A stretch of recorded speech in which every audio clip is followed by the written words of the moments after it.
के लिए ये एक मौका प्रभु ने हमें दिया। इस मौके के लिए धन्यवाद। हालांकि कई कारणों से कमजोर हूं शरीर में, पर आप लोगों के आप लोगों से मिलने की और इस मीठी संगति की जो लालसा मेरे मन में है, इसके कारण आज जोड़ने को मैंने प्रयास किया। प्रार्थना है कि आज हमारा वचन अध्ययन, वचन का मनन साथ में साथ हम सबों के लिए अनुग्रह का कारण बने। धन्यवाद। Praise God. कोई और जोड़ रहे हैं तो दीपू एडमिट करेंगे ना। तो कोई भी जो होस्ट हैं एडमिट करते रहिए, नए नए जुड़ रहे हैं इसलिए बोल रहा हूं। हम लोग रोमियो का दूसरा अध्याय तक पहुंचे हैं कई हफ्तों से। यानी पहला अध्याय में हम अटक गए थे, फंस गए थे। कुछ महीनों तक पहला अध्याय से मनन किया। फिर अभी दूसरा अध्याय में भी हम कुछ 2-3 वचन तक ही किया है मेरे विचार से, क्या और थोड़ा आगे गए होंगे। तो हम देखते हैं कहाँ से आज शुरू करना है। रोमी दूसरा अध्याय के हम देखते हैं, शायद 5वां वचन से आगे बढ़े। वो जो हम शायद मनन कर चुके होंगे, फिर भी 5वां वचन से पढ़ेंगे और 4 से। Do you show contempt for the riches of his kindness, tolerance, and patience, not realizing that God's kindness leads you toward repentance. हमारे बच्चे गाते थे एक सुंदर गाना इंग्लिश में, It's your kindness that leads us to repentance, O Lord. बहुत सुंदर गाना है, एक दिन मैं उसको भी बजाऊंगा, पर आज गाना बजाने के वक्त नहीं है। तो देखिए यहाँ चौथा वचन में पौलुस ने लिखा है कि हम में से कोई अगर विश्वासी बन गए हैं, हम में से किसी का उद्धार अगर हो चुका है, उसके लिए हम हेतु नहीं है। हमारे वजह से परमेश्वर ने हमें उद्धार दिया, यो मत सोचना। हमसे भी बेहतर लोग संसार में हैं, अच्छे अच्छे लोग, भला काम करने वाले लोग, समाज सेवा करने वाले लोग। हाँ, किसी संत ने कहा, आपको याद होगा, स्टैनली जोन्स, पुराने जमाने के एक मिशनरी रहा, महात्मा गांधी का अच्छा दोस्त रहा, जबलपुर में वगैरह मिनिस्ट्री की, मेथोडिस्ट चर्च का पादरी भी था, इंग्लिश वाला स्टैनली जोन्स, अमेरिकन होगा शायद। स्टैनली जोन्स ने कहा कि अगर महात्मा गांधी को स्वर्ग नहीं मिले तो मुझे भी वो स्वर्ग नहीं चाहिए। बिना महात्मा गांधी स्वर्ग में मैं जाना नहीं चाहता हूं। कहने की मतलब महात्मा जी के जीवन से इतना आकृष्ट वो हो चुका था, क्योंकि इतना अच्छा काम कर रहा था, सच्चाई में चल रहा था, झूठ नहीं बोलता था। तो संसार के ऐसे भले भले लोगों को अगर परमेश्वर को चुनना रहा तो हमसे बेहतर कितने लोग हैं। पर परमेश्वर ने अपनी बड़ी करुणा में It is his goodness. परमेश्वर ने अपनी दया, अपनी भलाई में एक दिन हमें हमारे जीवन में एक कार्य किया।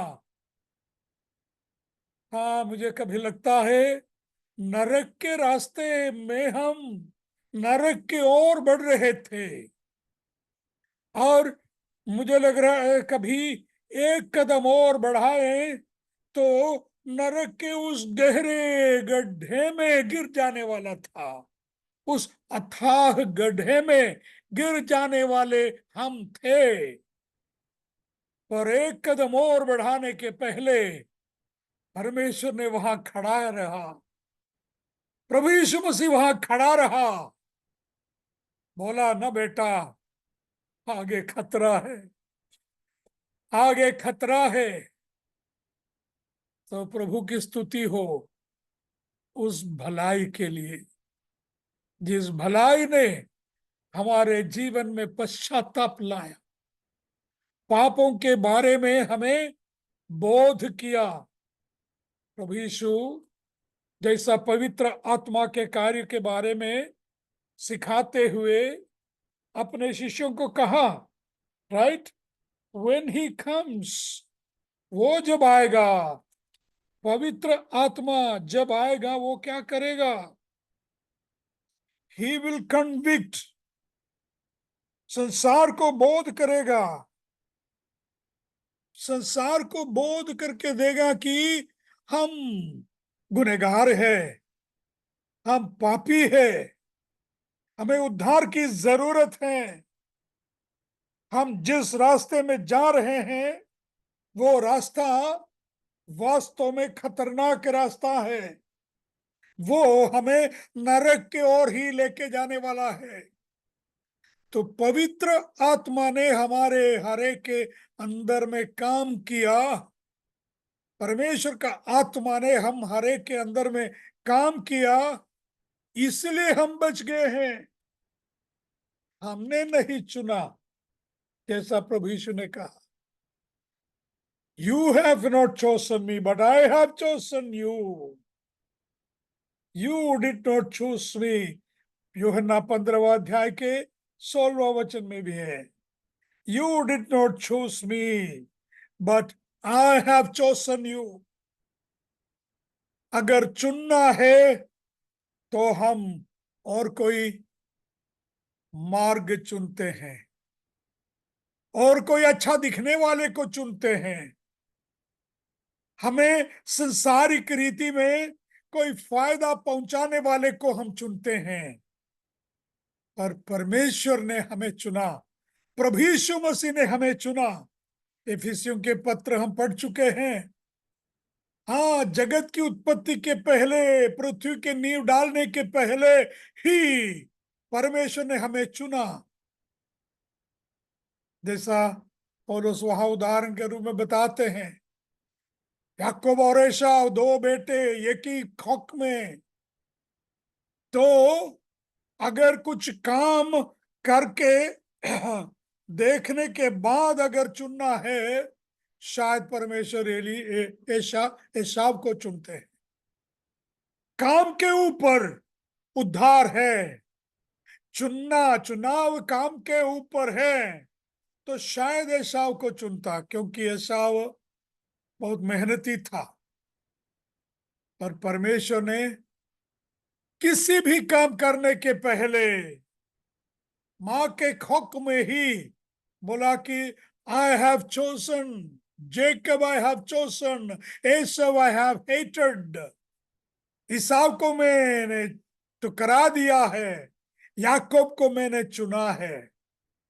तो मित्र, इट इज हिज गुडनेस, परमेश्वर की भलाई ही, हमारी भलाई नहीं बल्कि परमेश्वर की भलाई ही हमें मन परिवर्तन तक, पश्चाताप तक लेके आए।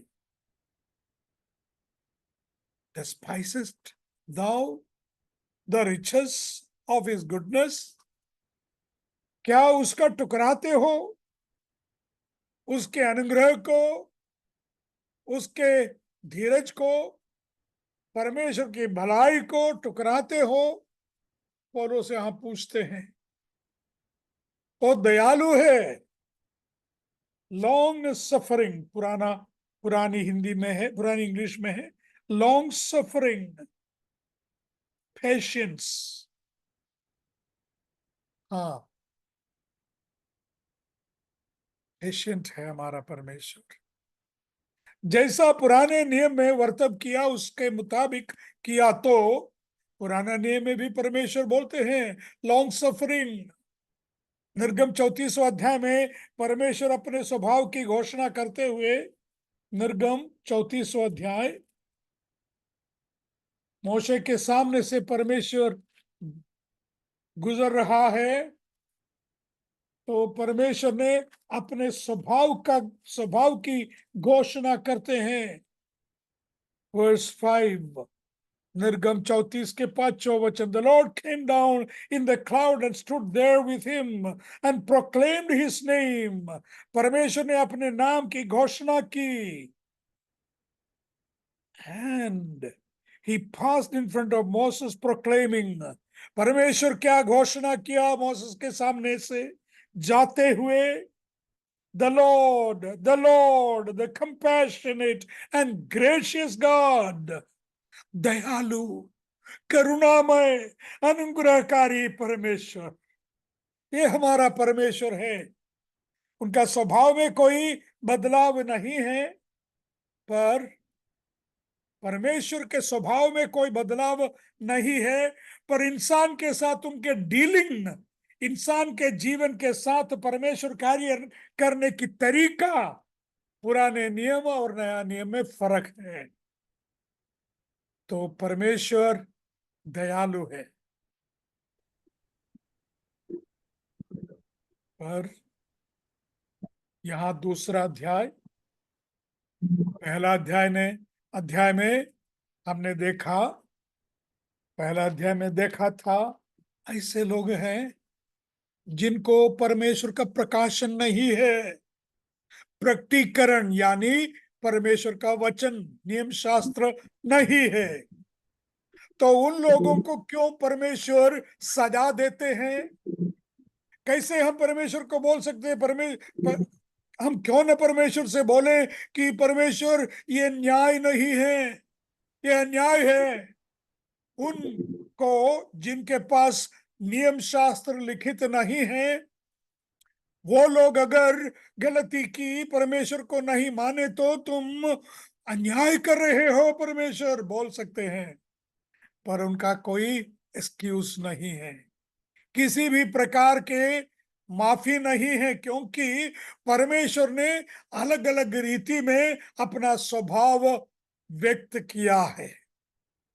तो पुराने नियम का पहला अध्याय में हमने देखा, जिनके पास पवित्र शास्त्र नहीं है, परमेश्वर का वचन नहीं है, फिर भी निसर्ग में, संसार में परमेश्वर ने अपनी महिमा व्यक्त की है, परमेश्वर का स्वभाव व्यक्त किया है। तो परमेश्वर चाहता है कि हर सृष्टि, हर प्राणी परमेश्वर की महिमा करे, हर प्राणी आभार व्यक्त करे, आभारी नहीं रहा। यही परमेश्वर उनको सजा देने के कारण है। पहला अध्याय में हमने बहुत कुछ अच्छी तरह समझ लिया है, इसलिए अभी हम नहीं बढ़े, वापस नहीं जाए।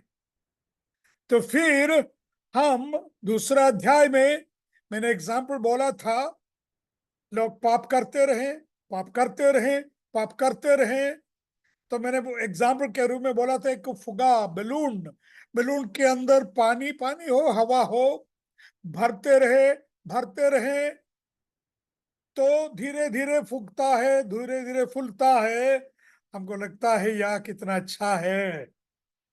फिर there is a breaking point, और फुटने की एक बिंदु है, केवल तब तक ही हम उसको फुगा सकते हैं।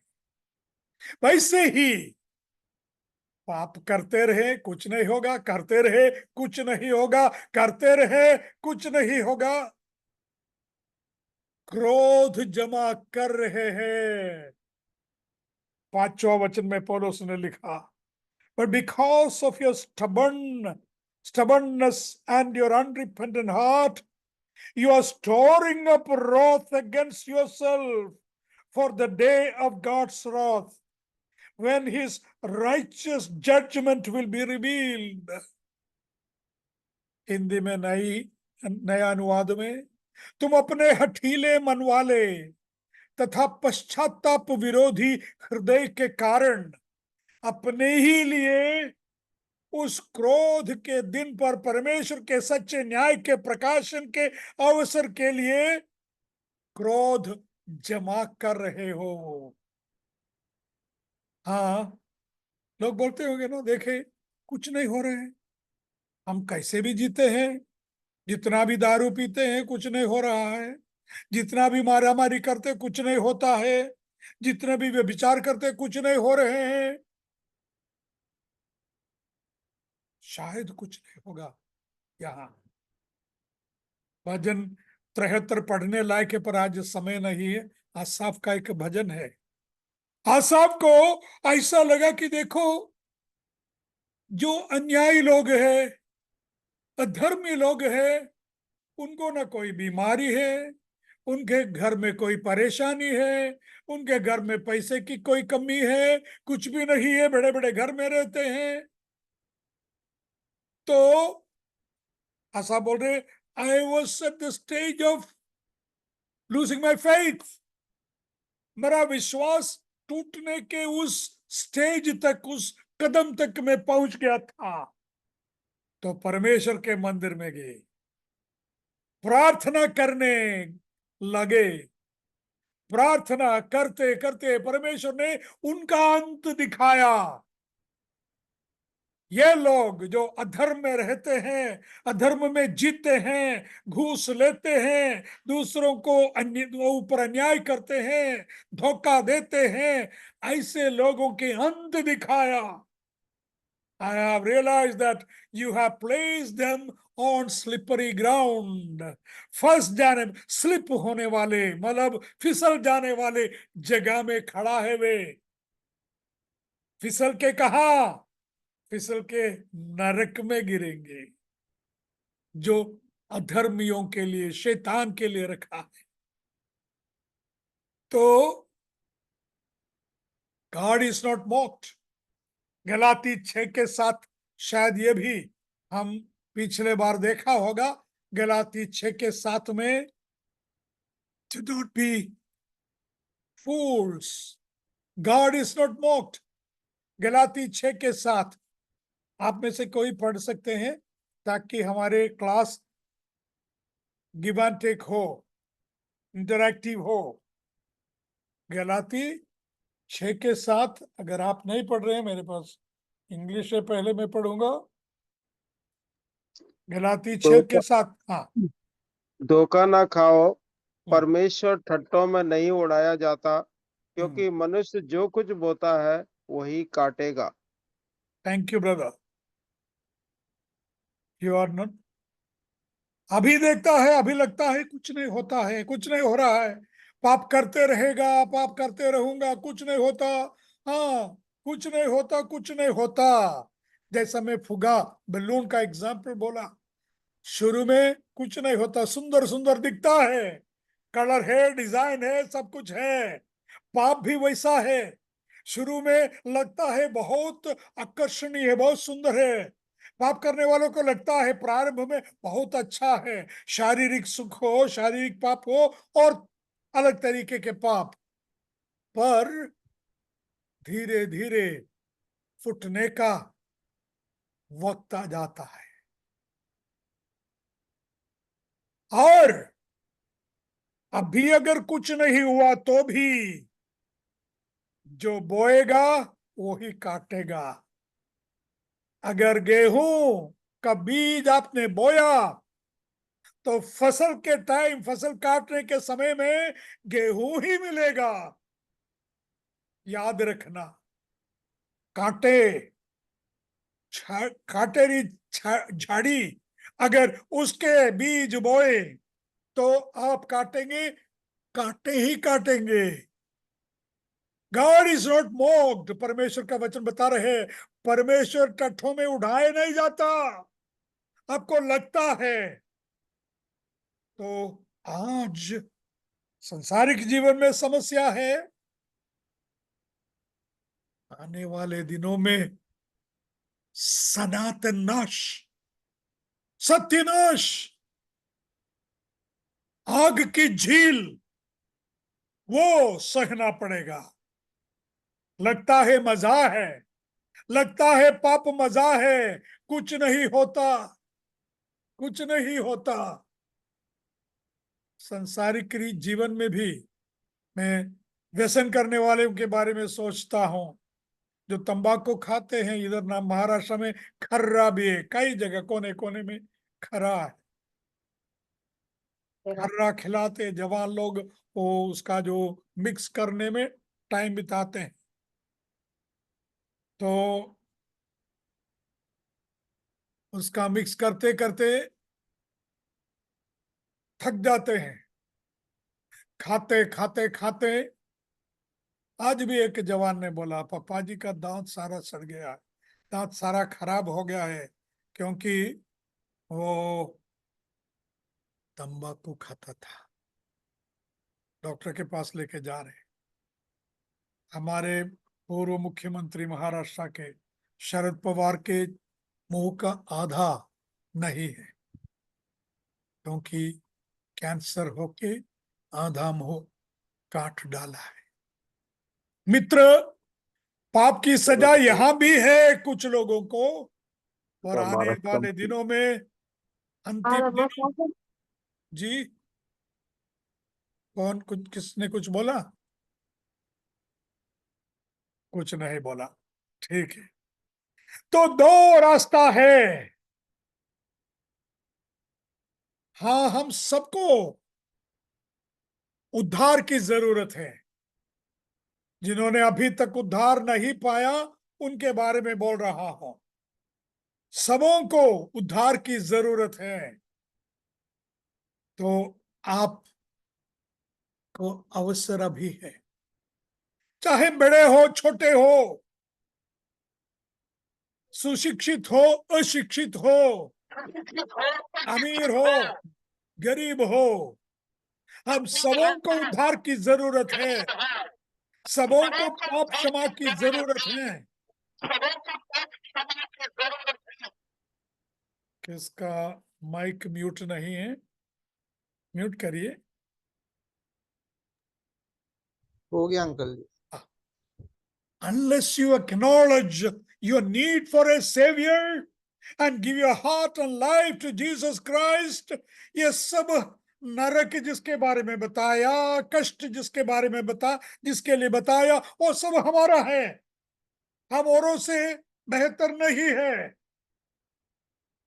हम वैसे ही है।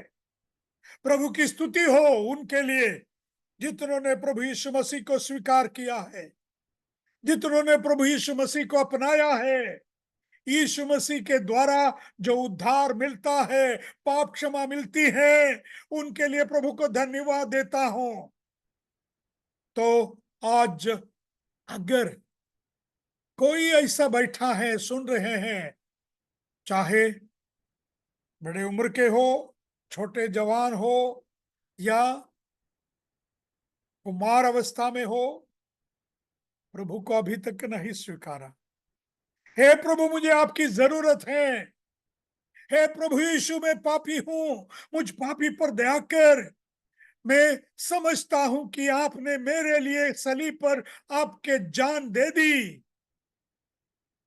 यीशु तुम्हारे जीवन में आ जाएगा, तुम्हारे हृदयों में आ जाएगा, तुम्हें उसका बेटा, परमेश्वर प्रभु का बेटा बेटी बनाएगा, संगी वारिस बनाएगा, वारिस बनाएगा। आगे बढ़ते हैं। It is his kindness, it is his goodness that leads us to repentance, हमने देखा। आगे 6 से पढ़ेंगे। मैंने बोला कि जो पाप में बने रहते हैं, पश्चाताप नहीं करते हैं, यीशु को स्वीकार नहीं करते हैं, उनके लिए नरक की शिक्षा, नरक की आग, नरक की सजा, आग की झील। पर 6 से 11 अगर पढ़े, he will render unto every man according to his deeds, to them who by patient continuous in well doing seek glory and honor and immortality and eternal life. बहुत सुंदर 6वां वचन, रोम 2:6। मिला तो पढ़े, नहीं तो मैं पढ़ूंगा। वह हर एक को वह हर उसके कामों के अनुसार में बदला देगा। Thank you.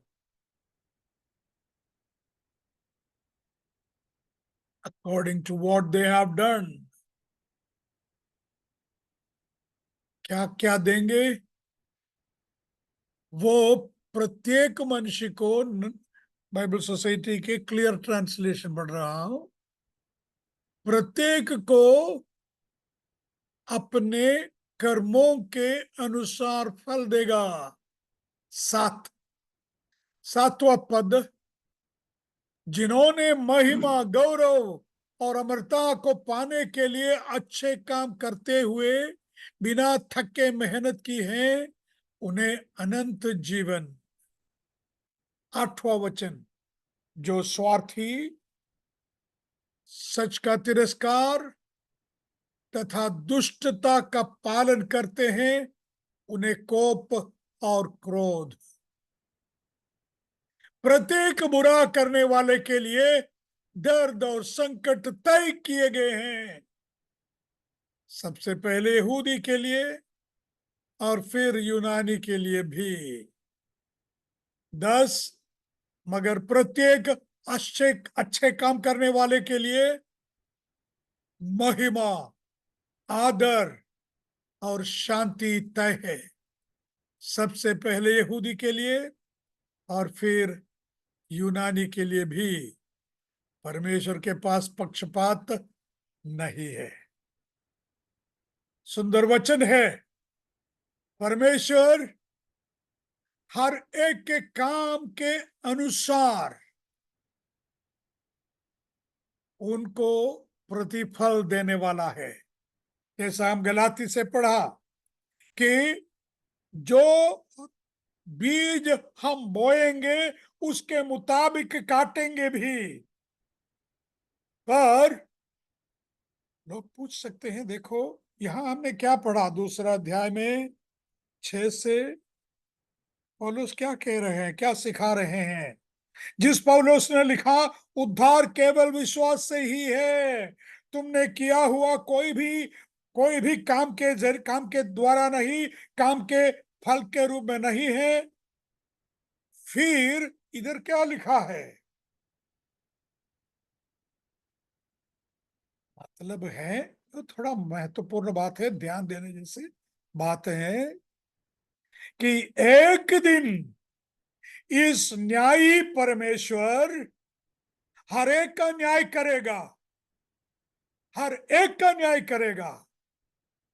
यह नहीं बोलेगा कि ठीक है, ये यहूदी है इसलिए उनको क्षमा है, ये गैर यहूदी है इसको नरक है। ऐसे नहीं है। जिनका उद्धार नहीं हुआ वो लोग परमेश्वर के सिंहासन के सामने खड़ा रहेंगे। The great white throne judgment सुना होगा। श्वेत सिंहासन के सामने खड़े रहेंगे सभी। प्रकाशित वाक्य के 20वां अध्याय 11वां वचन से पढ़ना है। प्रकाशित वाक्य अध्याय 20 के 11वां पद से हमें पढ़ना है। वहां एक सिंहासन के बारे में है, एक सिंहासन के बारे में जिसके सामने खड़े रहेंगे वो सभी लोग सिनर्स, पापी लोग खड़े रहेंगे सिंहासन के सामने। तो फिर वहां क्या होगा? परमेश्वर के सामने किताब है, किताबें हैं। सबसे पहले 12वां वचन में और 11 से पढ़े। Then I saw a great white throne and him who was seated on it. Earth and sky fled from his presence, and there was no place for them. And I saw the dead, great and small, standing before the throne, and books were opened. परमेश्वर के सिंहासन के सामने हर एक, जितनों ने प्रभु को स्वीकार नहीं किया है, वो सब पुनरुत्थित होके प्रभु के सामने खड़े रहेंगे। और वे क्या करेंगे? ये किताब खुल जाएगा, ये किताब खुल जाएगी। उस किताब में परमेश्वर देखेंगे काम के ऊपर अभी न्याय होने वाला है, कामों के ऊपर निर्णय होने वाला है। तो संसार के जो धर्मी लोग, संसार के संसारिक दृष्टि में जो पवित्र जीवन बिताए, लोगों को मदद करते हुए, प्रार्थना करते हुए, पूजा पाठ करते हुए जो रहे, देखेंगे उनके हर एक के किताब, हाँ हर एक के लिए किताब है, हर एक के लिए किताब है, वो किताब खुल जाएगी। तो फिर परमेश्वर उन किताबों, हर एक के किताब, मेरे किताब, आपके किताब, मैं अविश्वासियों के बारे में बोल रहा हूं, जितनों ने यीशु मसीह को स्वीकार नहीं किए हैं, उनके नाम में जो किताब है खोल के देखेंगे।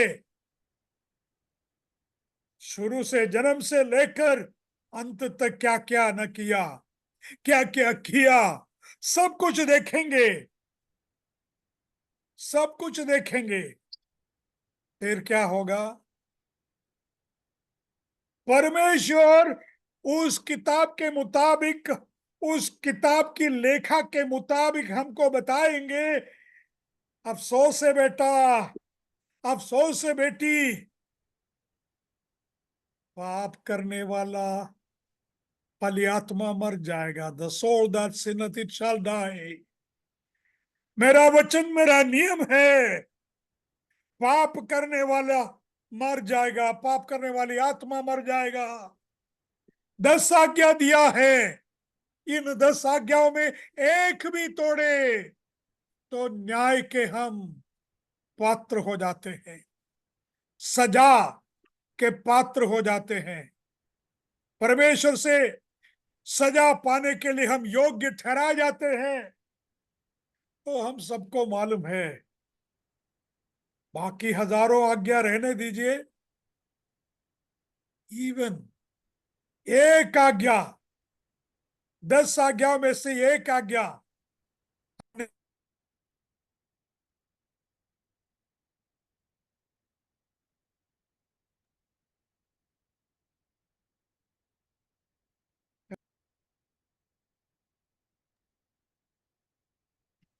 एक आज्ञा अगर पाला नहीं, एक आज्ञा के हम अनुसरण नहीं किए तो नरक है, नरक है। पुराना नियम ध्यान पूर्वक पढ़ी। तो परमेश्वर किताबें देखेंगे अपने जीवन के, हमारे जीवन के, हमारा जीवन के इतिहास, और देखे बताएंगे, अफसोस है बेटा, तूने बहुत कोशिश तो किया है, बहुत मेहनत तो किया है, देखो ये एक आज्ञा तोड़ी है, क्या करें? एक भी अगर तोड़े तो नरक की सजा है। तो मैं क्या करूं बेटा? आपको शायद याद होगा उस स्त्री जो व्यभिचार में पकड़ी गई है, यीशु के सामने लाए गए और पकड़ के लाने वाले ने बताया, देखो हमारे नियम शास्त्र के मुताबिक इस स्त्री मृत्यु दंड के लायक है, इसको मृत्यु दंड, मृत्यु की सजा पथरवार करके मार डालना है हमारे नियम के अनुसार। तो यीशु ने कोई जवाब नहीं दिया। यीशु ने कोई जवाब नहीं दिया शुरू में। तो जीसस बेंट डाउन, छठा पद, यूहन्ना 8 के छठा पद, and started to write on the ground with his finger, अपनी उंगली से जमीन पर लिखने लगा, अपनी उंगली से लिखने लगे। यीशु ने क्या लिखा होगा? शायद मैंने ये पहले भी उदाहरण बताया होगा, फिर भी एक बार और सुन लो। यीशु ने क्या लिखा होगा? मैं समझता हूं उस उंगली जिसके द्वारा 10 आज्ञा लिख के 2 पटिया मोशे के हाथों में दिया, उस उंगली अभी यहां जमीन पर लिख रहे हैं 10 आज्ञा। उन्होंने बोला, देखो इस स्त्री ने एक आज्ञा तोड़ी है, 7वीं आज्ञा, इसको पथरवार करना है, मार डालना है। यीशु ने उनको याद दिलाया, 9 आज्ञाएं और है, तुम तो एक ही आज्ञा के बारे में बोल रहे हो। इन 10 आज्ञाओं में से एक भी नहीं तोड़े, ऐसा कौन है? वो पहला पत्थर, पहला पत्थर फेंके। कहानी हमें मालूम है, हर एक ने जो पत्थर अपने हाथों में रखा था, सब नीचे गिर के, नीचे फेंक कर अपने अपने मार्ग में चले गए।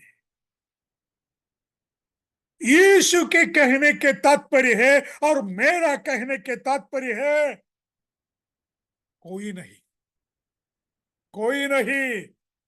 जब परमेश्वर अपनी किताब खोल के देखेंगे, एक एक के नाम में जो किताब है खोल के देखेंगे, परमेश्वर बताएंगे, अफसोस है बेटा, अफसोस है बेटी, 10 आज्ञा मैंने तुम्हें दी, पर उनमें से तुमने एक नहीं, 2 नहीं, अनेक आज्ञाएं तोड़ी हैं। तो क्या है? नरक की सजा है। ठीक है, बहुत कुछ अच्छा किया है, बहुत सारी बातें अच्छी की हैं, पर क्या करो? 1 2 नहीं किया पूरी तरह। पौलुस के कहने की मतलब है, जीवन के पहला दिन से, पहला श्वास से आखिरी दम तक परमेश्वर की महिमा ही करते रहे, उन लोगों को प्रतिफल बहुत है। और सच्चाई ये है कि ऐसा कोई नहीं है। सच्चाई ये है कि ऐसा कोई नहीं है जिसने परमेश्वर की सारी आज्ञाओं को बिना कोई कमी पाले हैं, सिवाय एक व्यक्ति, द मैन जीसस क्राइस्ट, परमेश्वर का पुत्र जो इंसान बनके पृथ्वी पर आए। केवल उसी ने आखिरी दम तक निष्पाप रहा, आखिरी दम तक परमेश्वर पिता को प्रसन्न करते हुए रहा, आखिरी दम तक परमेश्वर को भाते हुए रहा, आखिरी दम तक परमेश्वर की आज्ञाएं मानते रहे। यीशु ने स्वयं कहा था, मैं आज्ञाओं को, नियम शास्त्र को तोड़ने को नहीं, बल्कि नियम शास्त्र को पूरा करने के लिए आया हूं। पूरा किया, मेरा यीशु ने सब कुछ पूरा किया। पुराना नियम के सारी व्यवस्थाएं मेरे प्रभु ने पूरी की। आखिरी में उस पाप बलि के मेमने की तरह, जैसा हम दूसरा कोरिन्थ के 5:21 में पढ़ते हैं, जो पाप से अज्ञात था, उसे परमेश्वर पिता ने हम सबों के लिए पाप बनाया, पाप ठहराया। He who knew no sin was made sin. उसका व्याख्या है, यीशु ने पाप किया या यो नहीं, बल्कि पाप हरण करने वाला बलि वो बन गया। पाप की बलि, पाप का प्रायश्चित वो बन गया। हम सबों के पाप उस पर लाद दिया गया। आखिरी बूंद लहू तक बहा दिया। Only Jesus has fulfilled all the demands of the law, all the demands of the righteousness of God. इसलिए केवल यीशु ही परमेश्वर पिता के सामने खड़ा रह सकता है, निष्कलंक, निष्पाप, सुवंद्य परमेश्वर के पुत्र के रूप में। बाकी सब परमेश्वर जब किताब खोलते हैं तो नरक के योग्य बन जाते हैं। हाँ, बाहर से हम सब अच्छे हैं, किसी ने कुछ नहीं देखा, पर देखिए, अकेले रहते हैं तभी मालूम पड़ेगा। जब सारी मानव जाति एक साथ है, मैं अकेला क्या हूं, कैसा हूं, लोगों के समझ में नहीं आता। अकेला मैं परमेश्वर की उपस्थिति में खड़ा रहूं, तब परमेश्वर के सामने मालूम पड़ेगा कि हम किस प्रकार के हैं। एनीवे, परमेश्वर जो बता रहा है यहां, जो बिना नियम शास्त्र पाप करते रहे, बिना नियम शास्त्र के ही न्याय उनका होगा। और जिनके पास नियम शास्त्र हैं, उनका न्याय और नियम शास्त्र के मुताबिक होगा। 12वां वचन, all who sin apart from the law will also perish apart from the law, and all who sin under the law will be judged by the law. 13, for it is not those who hear the law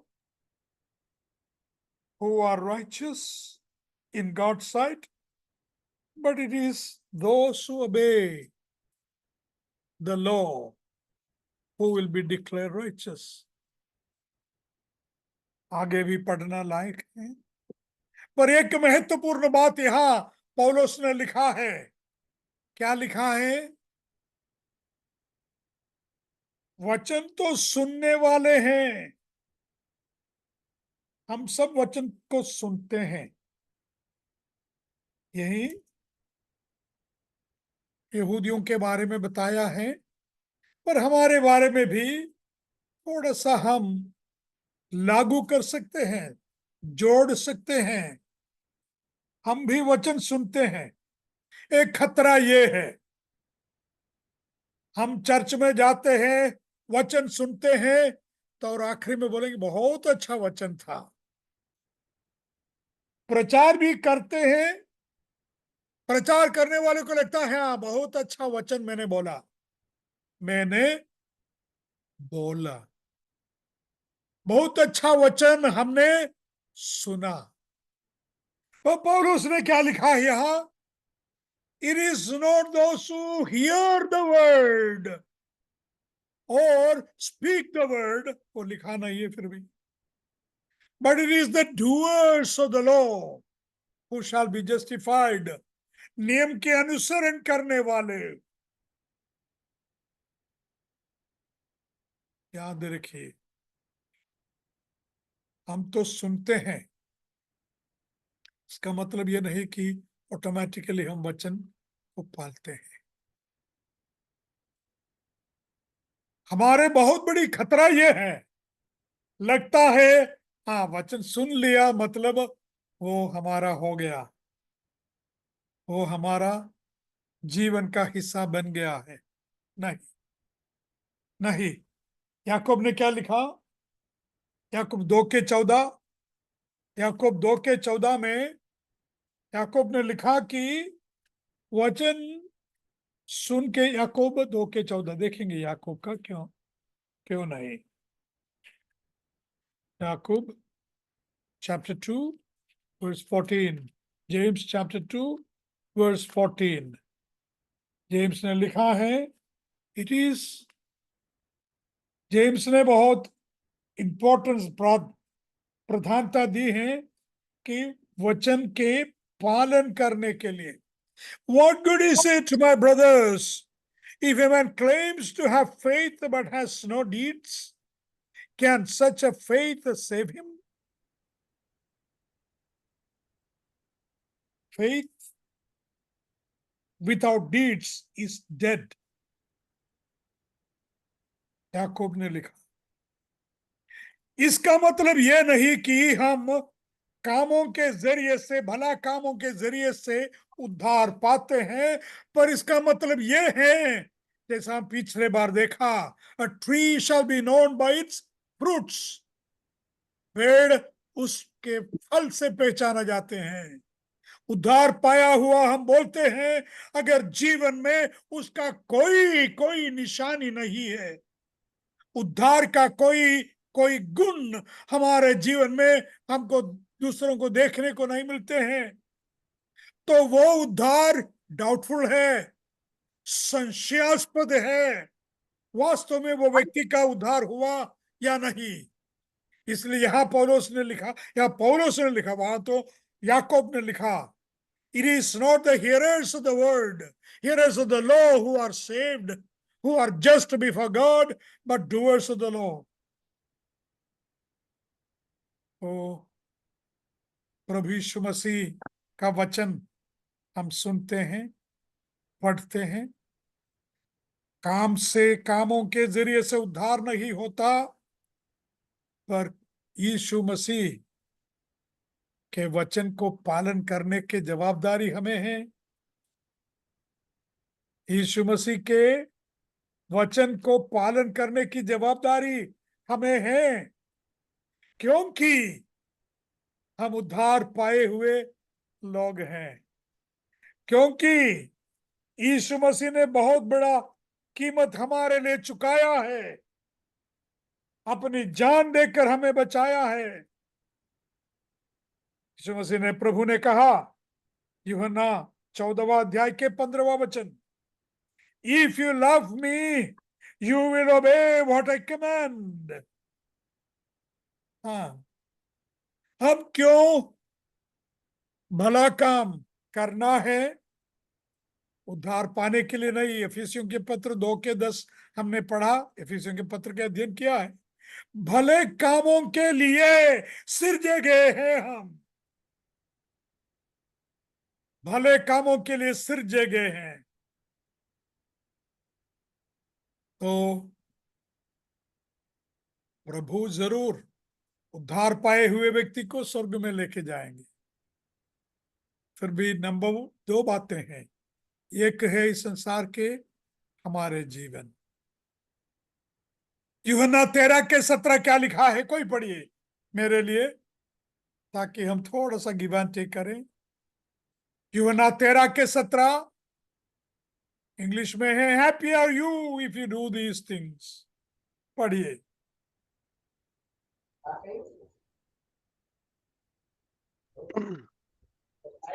तुम ये बातें तुम जानते तो हो। बातें जानते हो, और यदि उन पर चलो तो धन्य हो। धन्य हो, इंग्लिश में हैप्पी लिखा है, खुश हो। बच्चों से पूछिए, बड़ों से पूछिए, क्या खुशी नहीं चाहिए आपको? खुश रहना नहीं चाहते हैं? Happy are you if you do these things. यीशु मसीह ने जो आज्ञाएं हमें दी है, उनके पालन से प्रभु खुश होगा। इतना नहीं, हम भी खुश होंगे। यद्यपि इस संसार में परेशानियां हैं, कठिनाइयां हैं, बीमारियां हैं, संकट हैं, तंगी है, एक विश्वासी का जीवन खुशी से भरा हुआ रहेंगे। इन सबों के बावजूद अगर परमेश्वर की आज्ञाओं का पालन करते रहें, तब एक अजीब सी खुशी हमारे दिल में आ जाती है। एक अजीब सी खुशी, अवर्णनीय खुशी हमारे जीवन में आ जाते हैं जब परमेश्वर के वचन के मुताबिक हम चले। If you are obeying his word, केवल सुनने वाले नहीं, सुन के उसका, अरे ब्रदर की वो व्याख्या ठीक नहीं है, इस प्रकार नहीं इसका एक्सप्लेन करना, ओ ये कहानी जो बोले सही नहीं है, या ये वचन अच्छा है, सुंदर है, बोल के जाना, वहां से खुशी नहीं है। आपको खुशी चाहिए तो आप वचन का पालन करना है। उसके द्वारा दो चीजें हमें खुशी मिलती है, बस इतना नहीं, हमारा प्रभु यीशु खुश हो जाते हैं, क्योंकि यीशु ने कहा, if you love me you will obey my commandments, जैसा हमने अभी देखा यूहन्ना 14 में। तो क्या यीशु मसीह पर प्रेम करने वाले हैं क्या आज? यीशु मसीह पर प्रेम करने वाले हैं क्या? बड़े पंडित होंगे, पुराने नियम के शास्त्री होंगे, बाइबल स्कूल का टीचर होंगे, सेवक होंगे, कई सालों से प्रभु की सेवा करने वाले होंगे, पंडित होंगे। पर खतरा ये है, ये सब ज्ञान हमें फुगा देते हैं, फुला देते हैं, और हमको ये गैर फेमी, गलत फेमी हमारे दिल में बैठ जाती है कि हम अच्छे हैं, हम प्रभु को प्रसन्न करते हैं, खुश करते हैं। नहीं, हमारे प्रभु यीशु मसीह को खुश कराना चाहते हो तो हम उसके वचन के मुताबिक चले। प्रभु की ओर से खुशी पाना चाहते हो, प्रभु के वचन के मुताबिक चले। यीशु मसीह ने दो प्रकार के इमारतों के बारे में बोला, मत्ती 7वां अध्याय, राइट? मत्ती 7वां अध्याय में दो प्रकार के बिल्डिंग, दोनों शायद समान दिखता है, design same, architect same, colour same, number of room same, सब कुछ सेम है, पर एक फर्क, एक का नींव था, दूसरे का नींव नहीं है। क्या हुआ? आंधी आई, तूफान आई, बाढ़ आई, जिस घर का नींव पत्थर के ऊपर था उस घर टिका रहा, उस घर नहीं रहा, नहीं गिरा। दूसरा घर जिसका नींव रेती में था, वो घर गिर गया। डिजाइन सही नहीं था इसलिए नहीं, उसका कॉन्ट्रैक्टर अच्छा नहीं था इसलिए भी नहीं होगा, पर नींव सही जगह में नहीं डाले। फिर यीशु ने क्या जवाब, क्या उसका एक्सप्लेनेशन किया? यीशु ने बोला मत्ती 7:24, जो मेरे वचन सुनकर उसके मुताबिक करते हैं वो बुद्धिमान बिल्डर के समान है। बुद्धिमान बिल्डर के समान, घर बनाने वाले के समान। कौन? मेरे वचन सुनकर उसके मुताबिक चलते हैं वो। समाप्त करने के वक्त आ गया है। 14वां वचन में, रोम 2:14 में, when the Gentiles which have not the law do by nature the things contained in the law। हम बोलेंगे विधर्मियों के पास, गैर यहूदियों के पास पवित्र शास्त्र नहीं है। तो हम देख रहे थे दो प्रकार के प्रकाशन, 2 kinds of revelation। नंबर 1, संसार में, निसर्ग में, प्रकृति में परमेश्वर अपनी महिमा दिखाई। सेकेंडली, देयर कॉन्शियंस, निसर्ग में, विवेक में। हाँ, men knew what is bad, what is right intuitively। जानते थे इंसान भला क्या है, बुरा क्या है, फिर भी परमेश्वर को आदर नहीं दिया, परमेश्वर को सम्मान नहीं किया। आप लोग बोलेंगे जंगल में रहने वाले, एकदम अंदर अंदर के भीतर में रहने वाले राक्षस के जैसे लोग, हाँ, उन्हें भी मालूम है, उनके अंदर भी विवेक दिया है परमेश्वर ने। तो एक कहानी सुनी है, मार्गरेट मीड करके एक एंथ्रोपोलॉजिस्ट थी, जो भिन्न भिन्न समाज के रीत रिवाज, जीवन के बारे में बहुत रिसर्च किया। और वहां वो लोगों ने इस किताब में, पुस्तक में लिखा है कि उस समाज में पत्नी बेची जाती है, पत्नी को बेच सकते हैं, दूसरी पत्नी को ले सकते हैं, कुछ दिन के बाद उसको बेच के तीसरी को ले सकते हैं। बेचना बेचना बेचना किताब में लिखित है, मार्गरेट मीड। फिर क्या हो गया, अभी ये जो एंथ्रोपोलॉजिस्ट को किसी ने कहा कि ये सब एक मजाक के रूप में उसको धोखा दिया था। मार्गरेट मीड को ऐसे ही मजाक के रूप में बताया था, हमारे समाज बहुत बुरा है, पत्नियों को बेची जाती है, पतियों का बेचा जाता है, वो सही नहीं है, झूठ बोला है आपको ठगाने के लिए। अभी मालूम पड़ा। कहने की मतलब, पहले रिसर्च के किताब में लिख गई कि ऐसे ऐसे होते हैं ये पोलिनेशिया के एक समाज में, पागो पागो जाति का नाम है, पागो पागो जाति। पर अभी मालूम पड़ा ये सब झूठ है, सच नहीं है। मित्र, उनके बारे में, उनके बात छोड़ो, कहां भी क्यों ना हो, हर एक के विवेक गवाही देते हैं कि एक जिंदा परमेश्वर है, एक न्यायी परमेश्वर है, एक धर्मी परमेश्वर है, जिनके सामने हम सबको खड़ा रहना होता है। प्रभु की स्तुति हो। आमीन।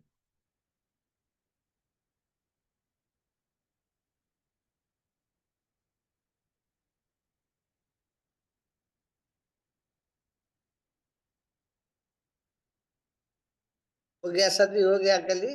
हाँ जी। Okay, thank you. मैं सोचा आप कुछ बोलने वाले हैं, क्योंकि आपका शब्दों नहीं, का थैंक यू बोला तो खत्म। हाँ। मैंने थैंक यू बोला।